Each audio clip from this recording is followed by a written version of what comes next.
नमस्कार, मैं हूं फरहान और आप देख रहे हैं नेक्स्ट 9 न्यूज नेशन। भारत के पूर्व उपराष्ट्रपति हामिद अंसारी लगातार विवादों में आते रहे हैं। उपराष्ट्रपति थे, जब वह पद छोड़ते हैं और यदि बयान दे देते हैं सरकार के खिलाफ, तो उनके ऊपर लगातार तीर चलने लगते हैं आलोचनाओं के। लेकिन फिर भी वह चुप नहीं रहते। उनका कहना है कि मैं सत्य बोलता हूं और सत्य के लिए हमेशा खड़ा रहूंगा, चाहे मेरी कितनी भी आलोचना हो। मैंने उपराष्ट्रपति के पद में रहते हुए भी हमेशा सत्यता को ही प्राथमिकता दी है, तो अब भी सत्यता को ही प्राथमिकता दूंगा। यदि किसी वर्ग का शोषण किया जाएगा तो मैं निकल कर बाहर आऊंगा।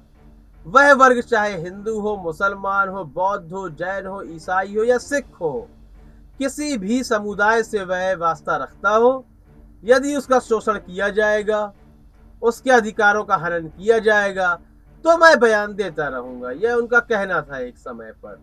मौजूदा समय में नुपुर शर्मा का विवादित बयान लगातार सुर्खियों पर बना हुआ है। यह बयान राष्ट्रीय नहीं बल्कि अंतर्राष्ट्रीय हो गया है।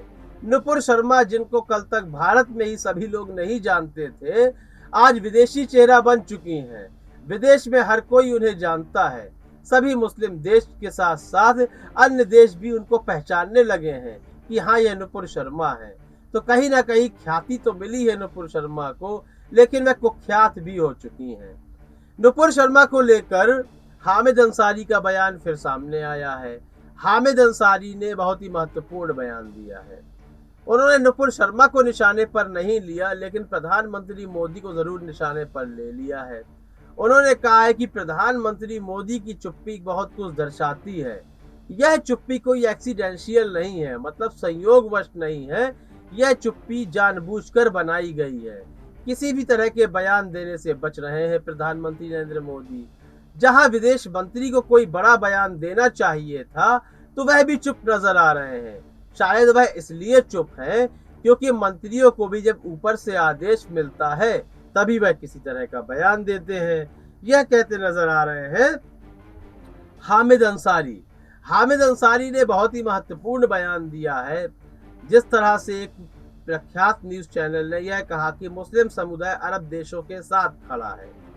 उन्होंने इस न्यूज चैनल को निशाना नहीं बनाया, लेकिन बल्कि ऐसी बात कही है। मैंने इस पर एक कार्यक्रम भी किया है, लेकिन हामिद अंसारी ने भी एक ऐसी बात कही है जो बहुत ही महत्वपूर्ण है और सबको इस पर ध्यान देना चाहिए। उन्होंने कहा है कि हर धर्म का, हर समुदाय का एक ऐसा चरम बिंदु होता है, यदि उस पर आप पैर रख देते हैं, यदि उस नस को आप छेड़ देते हैं, तो सभी बुरा मान जाते हैं। न्यूज चैनल ने कहा था कि भारतीय मुस्लिम अरब देशों के साथ खड़ा है, लेकिन उसका खंडन यहाँ हामिद अंसारी ने कर दिया है।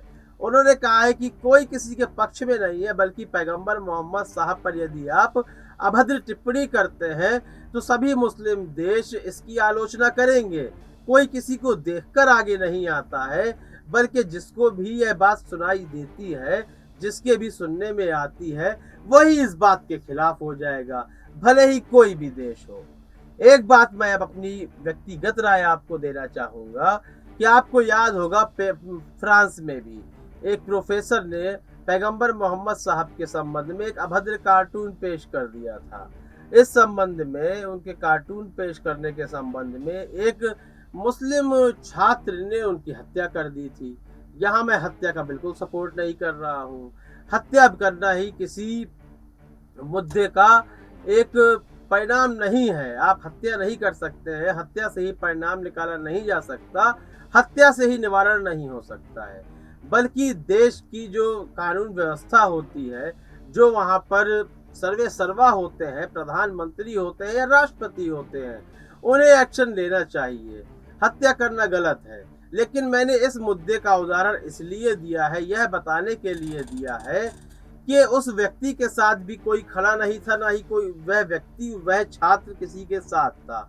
उसने हत्या करी थी, लेकिन उसके साथ ना होते हुए भी, उसकी, उस छात्र की आलोचना करते हुए भी, यानी कि उस छात्र की लगातार आलोचना हो रही थी, लेकिन सभी इस्लामिक देश फ्रांस के खिलाफ थे। तो यहाँ पर यह नैरेटिव बिल्कुल नहीं निकाला जा सकता कि क्या सभी देश उस छात्र के साथ हैं। इसी तरह पैगंबर मोहम्मद पर अभद्र टिप्पणी को लेकर ना ही इस्लामिक देश भारतीय मुस्लिम के साथ हैं, ना ही भारतीय मुस्लिम इस्लामिक देश के साथ हैं, बल्कि यह बात सबको बुरी लगी है, सबको रोष है, तो सब अपना अपना पक्ष रख रहे हैं। इस संबंध में आपकी राय बहुत ही महत्वपूर्ण है। अपनी राय देना बिल्कुल भी ना भूलें। कार्यक्रम को लाइक करें, ज्यादा से ज्यादा शेयर करें और चैनल को सब्सक्राइब अवश्य कर दें। तब तक के लिए इजाजत दीजिए। धन्यवाद।